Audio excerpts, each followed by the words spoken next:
사랑하는 대학교의 성도 여러분, 2022년 11월 25일 금요일 아침 기도에 나오신 여러분을 환영하고 축복합니다. 함께 기도하심으로 아침 기도회 시작하겠습니다. 사랑과 자비가 충만하신 주님, 오늘도 우리 가운데 귀한 새날 허락하여 주심에 감사합니다.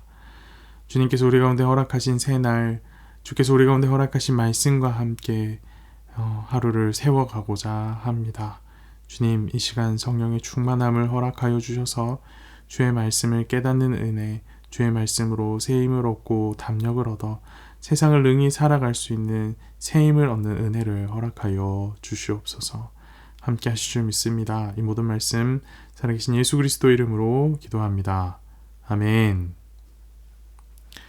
오늘 함께 보실 하나님의 말씀은 다니엘 11장 36절에서 12장 4절까지 말씀입니다.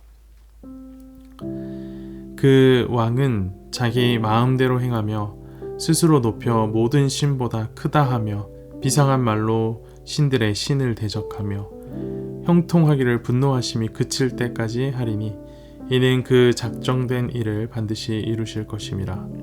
그가 모든 것보다 스스로 크다 하고 그의 조상들의 신들과 여자들이 흠모하는 것을 돌아보지 아니하며 어떤 신도 돌아보지 아니하고 그 대신에 강한 신을 공경할 것이요 또 그의 조상들이 알지 못하던 신에게 금, 은, 보석과 보물을 들여 공경할 것이며 그는 이방신을 힘입어 크게 견고한 산성들을 점령할 것이요 무릇 그를 안다 하는 자에게는 영광을 더하여 여러 백성을 다스리게도 하며 그에게서 뇌물을 받고 땅을 나눠주기도 하리라. 마지막 때에 남방왕이 그와 힘을 겨룰 것이나 북방왕이 병거와 마병과 많은 배로 회오리 바람처럼 그에게 마주와서 그 여러 나라에 침공하여 물이 넘침같이 지나갈 것이요 그가 또 영화로운 땅에 들어갈 것이요 많은 나라를 패망하게 할 것이나 오직 에돔과 모압과 암몬 자손의 지도자들은 그의 손에서 벗어나리라. 그가 여러 나라들의 그의 손을 펴리니 애굽 땅도 면하지 못할 것이니 그가 권세로 애굽의 금, 은과 모든 보물을 차지할 것이요 리비아 사람과 구스 사람이 그의 시종이 되리라. 그러나 동북에서부터 소문이 이르러 그를 번민하게 하므로 그가 분노하여 나가서 많은 무리를 다 죽이며 멸망시키고자 할 것이요 그가 장막 궁전을 바다와 영화롭고 거룩한 산 사이에 세울 것이나 그의 종말이 이르리니 도와줄 자가 없으리라. 그때에 내 민족을 호위하는 큰 군주 미가엘이 일어날 것이요 또 환난이 있으리니 이는 개국 이래로 그때까지 없던 환난일 것이며 그때에 내 백성 중 책에 기록된 모든 자가 구원을 받을 것이라. 땅의 티끌 가운데에서 자는 자 중에서 많은 사람이 깨어나 영생을 받는 자도 있겠고 수치를 당하여서 영원히 부끄러움을 당할 자도 있을 것이며 지혜 있는 자는 궁창의 빛과 같이 빛날 것이요 많은 사람을 옳은 대로 돌아오게 한 자는 별과 같이 영원토록 빛나리라. 다니엘아 마지막 때까지 이 말을 간수하고 이 글을 봉함하라. 많은 사람이 빨리 왕래하며 지식이 더하리라. 아멘. 어제에 이어 오늘 본문도 이 안티아코스 4세와 주변국들의 전투 그리고 그 사이에서 어려움을 당하게 되는 이스라엘에 대한 예언이 이어집니다. 본문 36절 보겠습니다. 그 왕은 자기 마음대로 행하며 스스로 높여 모든 신보다 크다 하며 비상한 말로 신들의 신을 대적하며 형통하기를 분노하심이 그칠 때까지 하리니 이는 그 작전된 일을 반드시 이루실 것임이라. 안티오코스 4세의 교만이 하늘을 찌릅니다. 자신이 모든 신보다 크다라고 말하면서 신들의 신이신 하나님마저 대적합니다. 하지만 그의 형통은 하나님의 진노가 끝나면서 함께 끝나게 될 것이다. 반드시 끝이 찾아올 것이다 라고 말씀하십니다. 하나님께서 작정하신 일은 반드시 이루어지기에 안티아코스의 형통도 반드시 끝이 오는 겁니다. 이어지는 37절, 38절 말씀은 안티오코스가 가지고 있던 이전의 왕들과는 다른 종교관에 대한 언급입니다. 37절, 38절 말씀 보십시오. 그가 모든 것보다 스스로 크다 하고 그의 조상들의 신들과 여자들이 흠모하는 것을 돌아보지 아니하며 어떤 신도 돌아보지 아니하고 그 대신에 강한 신을 공경할 것이요 또 그의 조상들이 알지 못하던 신에게 금, 은, 보석과 보물을 들여 공경할 것이며 그의 조상들의 신은 시리아가 전통적으로 섬겨오던 신을 말합니다. 특히 이 셀류코스 왕조는 대대로 아폴로 신을 섬겨 왔었습니다. 근데 그 아폴로 신이 아닌 다른 신을 섬겼다라는 이 말인 거죠. 또 여자들이 흠모하는 것, 이것은 풍요를 상징하는 남자신, 남신 담무스를 말합니다. 안티오코스는 이런 신들을 비롯해서 그 다른 신들은 돌아보지도 않습니다. 그가 선택한 신은 강한 신, 시리아 군인들이 섬기던 제우스였습니다. 예루살렘 성전을 정복하고 그곳에 제우스 신상을 세운 것도 그가 제우스 신만을 섬겼기 때문이었습니다. 안티오코스는 제우스를 앞세워서 전투를 이어갑니다. 39절 말씀입니다. 그는 이방신을 힘입어 크게 견고한 산성들을 점령할 것이요 무릇 그를 안다 하는 자에게는 영광을 더하여 여러 백성을 다스리게도 하며 그에게서 뇌물을 받고 땅을 나눠주기도 하리라. 이방신 제우스를 앞세운 이 안티오코스 4세는 견고한 산성들을 점령합니다. 그리고 자신을 따르는 자들을 높여 그들에게 다른 백성들을 다스릴 권세를 주며 뇌물을 받고 땅을 나눠주기도 합니다. 자신이 점령한 곳이 어떤 곳이든 점령지가 이어오던 통치 질서와 경제 질서를 완전히 전복시켜버리고 그냥 자신의 힘과 자신의 어떤 권력과 재력으로 전통과 질서를 완전히 찍어 눌러버리는 모습을 보여주는 겁니다. 하지만 그런 그에게도 모든 것을 힘으로 또 돈으로 행하던 막강한 모습을 보였던 그에게도 마지막 때가 찾아옵니다. 40절 말씀입니다. 마지막 때에 남방왕이 그와 힘을 겨룰 것이나 북방왕이 병거와 마병과 많은 배로 회오리 바람처럼 그에게로 마주와서 그 여러 나라에 침공하여 물이 넘침같이 지나갈 것이요. 마지막 때에 남방왕이 그와 힘을 겨룰 것이다 라고 말합니다. 이것은 이집트와의 전쟁을 말합니다. 이번에는 이집트가 먼저 안티오코스를 공격합니다. 호기롭게 덤벼들었지만 안티오코스가 너무 막강합니다. 마치 회오리 바람이 휩쓸고 지나가듯이 홍수가 모든 것을 쓸어가 버리듯이 안티오코스의 군대가 이집트를 비롯한 많은 나라를 휩쓸고 지나갑니다. 그리고 이때 이스라엘 백성들 유대 땅도 이를 피할 수 없었습니다. 41절 말씀입니다.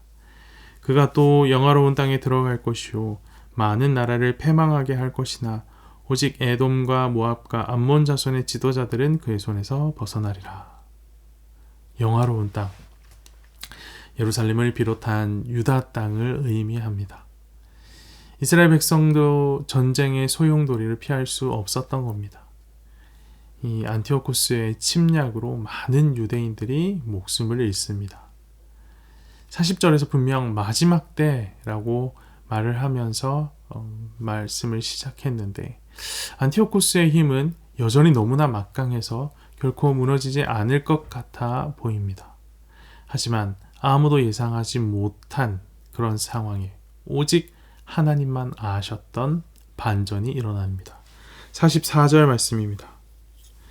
그러나 동북에서부터 소문이 이르러 그를 번민하게 하므로 그가 분노하여 나가서 많은 무리를 다 죽이며 멸망시키고자 할 것이요. 막강한 힘과 권력으로 승리를 목전에 두었던 안티오코스, 예기치 못한 일을 맞이하게 됩니다.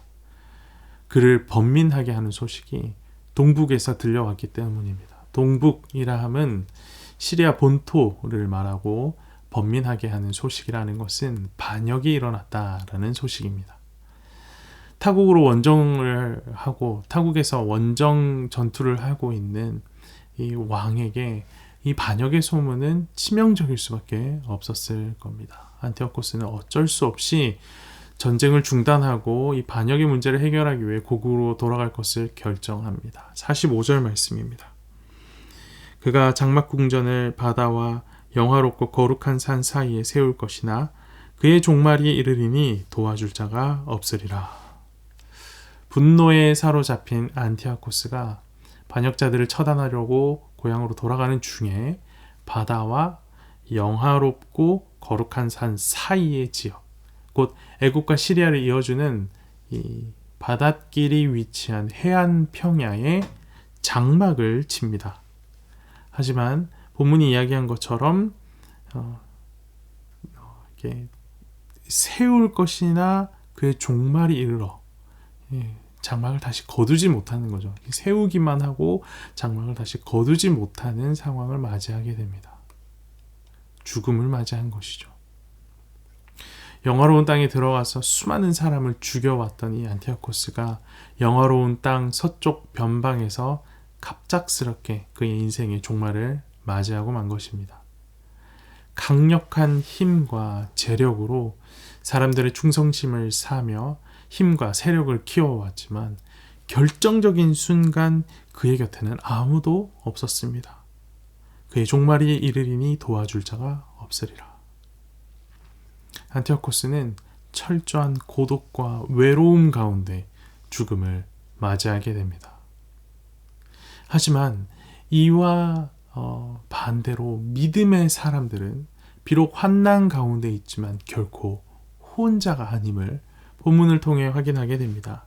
12장 1절 말씀입니다. 그때에 내 민족을 호위하는 큰 군주 미가엘이 일어날 것이요 또 환난이 있으리니 이는 개국 이래로 그때까지 없던 환난일 것이며 그때에 내 백성 중 책에 기록된 모든 자가 구원을 받을 것이라.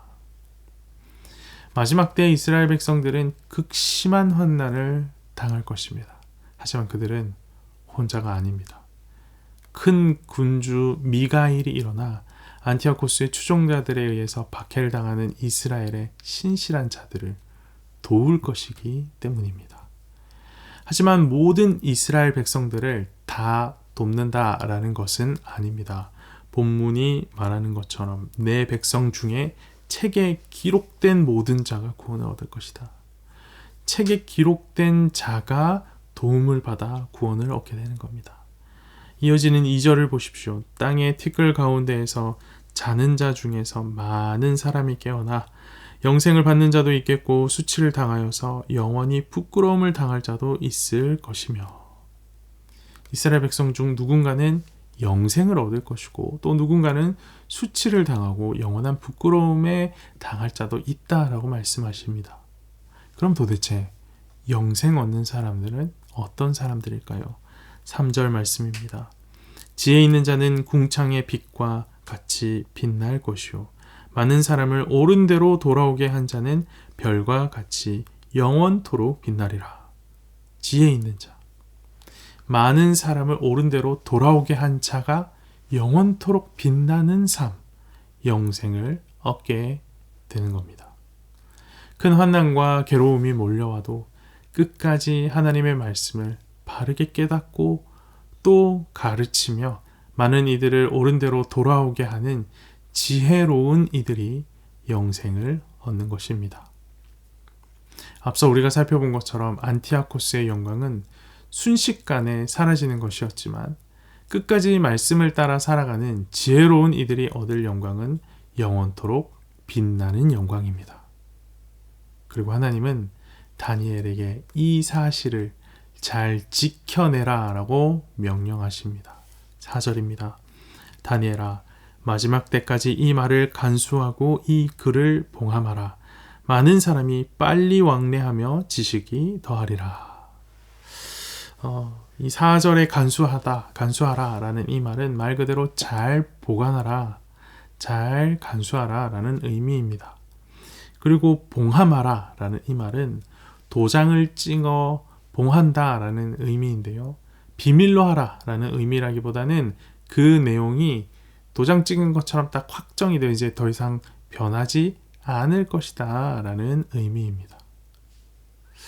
마지막 때가 되면 두 가지 특징적인 경향이 나타나는데 그때가 오더라도 말씀을 따라 사는 자에게 영생이 임한다 라는 이 진리를 잘 간직하라 라고 하나님께서 다니엘에게 명령하신 겁니다.